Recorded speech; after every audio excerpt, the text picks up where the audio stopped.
Alright guys, in this video we're going to start using HTMX and we're going to build some search functionality for our contact page. So at the moment we have this table of contacts and I've added some contacts for the logged in admin user using the Django admin, and bonus if you know what these characters reference. So we're going to allow users to search through these contacts using HTMX. So we're going to build a search bar to start with. And note that later in the course we're going to have a form that allows users to add their own contacts, but to start with let's use the search functionality, and that's going to use the HXGet attribute. Now in order to build the search box, what we're going to do is go to Daisy UI's components for text inputs. And what I'm going to do is scroll down here and we have an example of a text input with an icon inside. And here we have a search bar, and what I want to do is just basically copy that.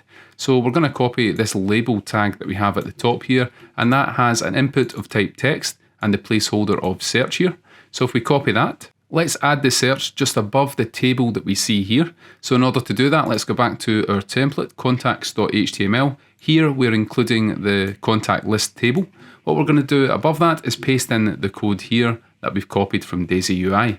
Now I want to add a couple of things to this code. So we have a label that wraps the input of type text, and it has that SVG element, and that is for the search icon. As well as gap 2, what I want to add is a margin bottom of 2 here, and that's going to give it a little bit of space between the search input and this table of contacts below. And finally, one other thing we want to add to the input, as well as the type of text and the class of grow, and as well as the placeholder, is we want to give it a name, and I'm going to give it a name of search. And basically by giving it a name, that means on the server we can look for the value that's been submitted with this name of search, and we can extract that and use it to perform the search against the database contacts. Now before we wire up HTMX, let's just go back to our application and refresh the page, and you can see we have this search bar across the top of the page now. Now of course you might not want it to span the full length of the page, so you can change that if you want. I'm just going to leave it as it is for now.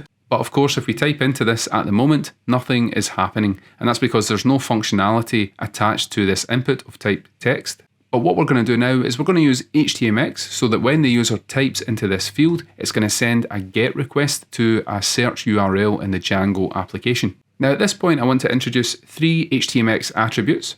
The first one is the HXGet attribute, and that's going to cause an element to issue a GET request to a given URL. So you can set the value of HXGet to a URL where you want to send that GET request in response to some kind of event. Now the event that triggers the request is determined by the HXTrigger attribute. And these can be standard DOM events such as a click event or a key up event or a mouse over event. And for forms it can also be a submit event as some examples. And the final attribute for now is the HXTarget attribute in HTMX. And this is set to an element in the DOM called the target, where the response HTML is going to be swapped. So those are the first attributes that we're going to work with in HTMX. Let's go back to VS Code, and on the input element we're going to add these attributes. So I'm going to split this into new lines just so we can see it more clearly. And let's add an HX-get attribute here. And what we're going to send a GET request to is a URL in the Django application.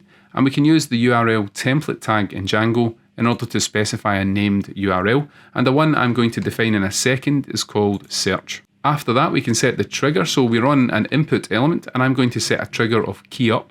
Basically, that means whenever a user types a key, it's going to trigger the request to the backend. And we'll see how to use a modifier later to prevent overwhelming the server every time a key is pressed.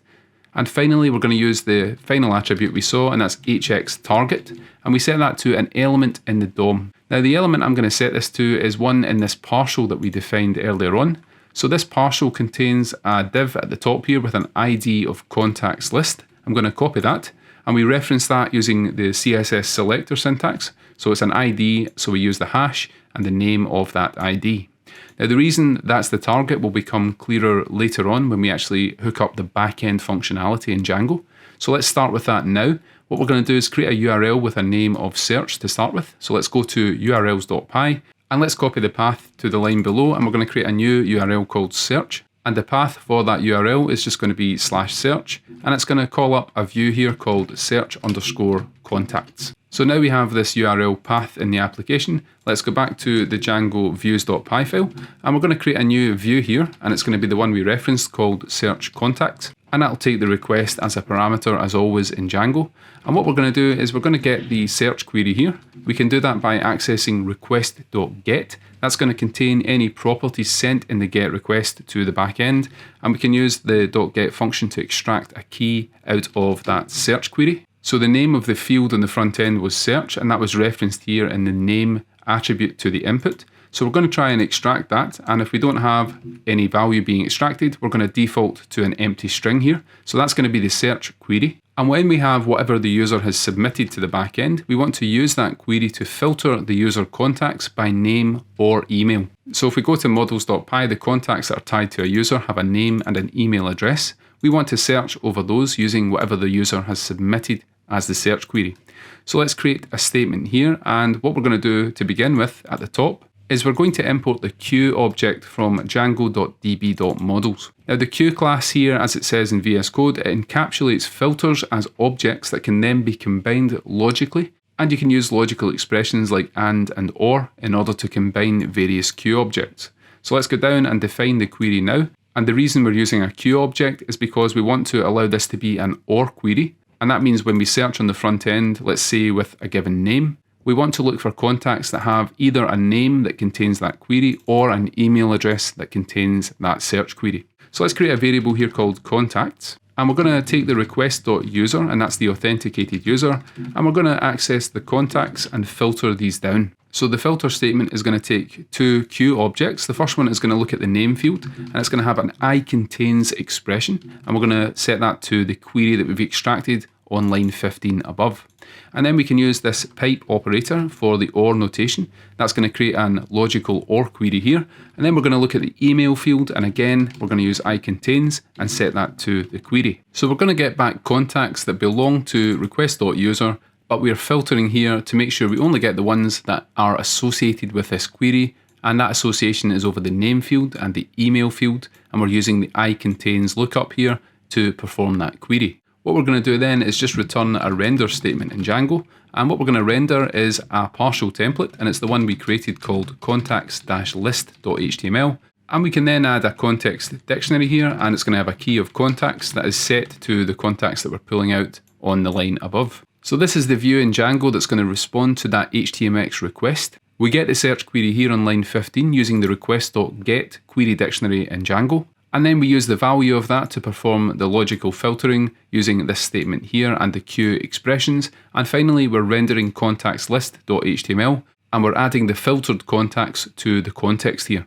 Now, the reason we add this key of contacts, if we go to the partial template, you can see that it's checking if contacts exist. And if they do exist, what it's doing is it's creating a table here and it's rendering out each contact. And that's what we want. We want to take the returned contacts from the database based on the search query, and we want to return a table that contains those contacts. So we're returning a new table after filtering, and because we have this HX target set to the contacts list table, when we return this partial here with the same ID, it's going to replace that entire table. So let's now test this out and go back to our page here. I'm going to refresh this page, and let's say we're searching for Stanton Mick. If we go to the top here and type that into the search bar, you can see that nothing is happening. Now the reason for that, if we go back to the terminal here, is that you can see that we have a template does not exist error. And that's because I've misspelled this. It shouldn't be contacts list, it should be contact list. So let's go back to this render statement here, and we're going to change that to the correct name.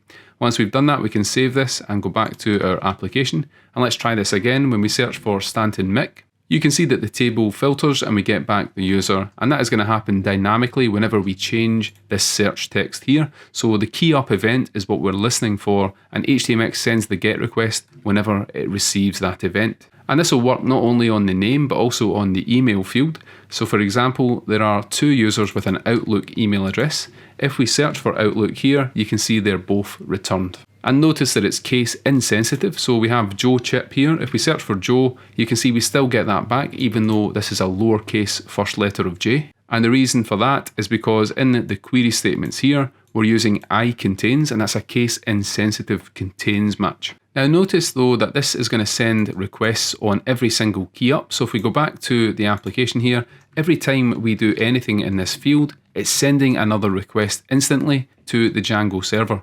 And you can see that here on the terminal is sending multiple GET requests every time that the input field changes.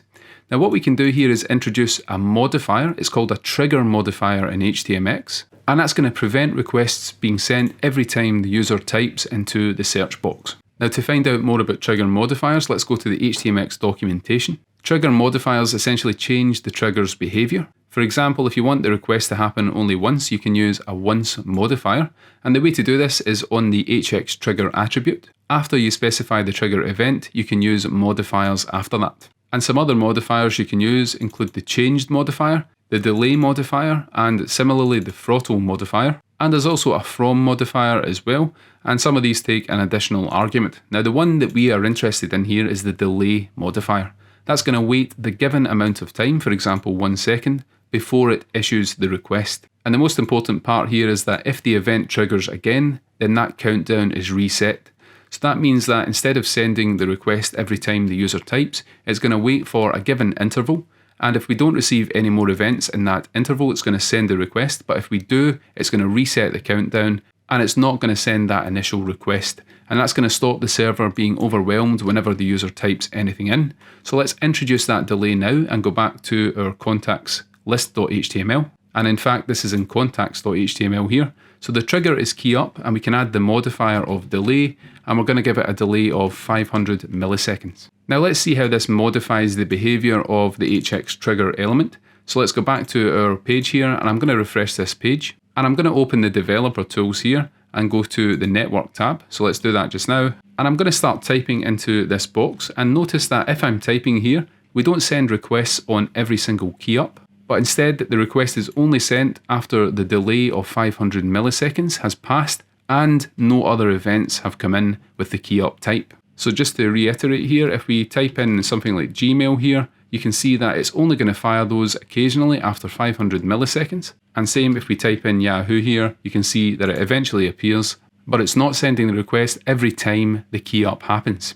Now if we compare this to before, if I remove the delay here, what's going to happen if we go back here and refresh the page? If I clear out the developer tools here, every time we search, it's going to send that request. So the benefit of adding the delay is that it's going to wait a little bit of time until the user has stopped typing. And only then is it going to send the request to the Django server. And that's going to have the benefit of preventing the server becoming overwhelmed by requests using the HX get attribute along with the trigger. And that's going to improve performance because your server can then respond to other requests. It's going to free up resources. And at the end of the day, you don't need to respond to every single key up. Only when the user has stopped typing should you perform that database lookup and return the results to the user.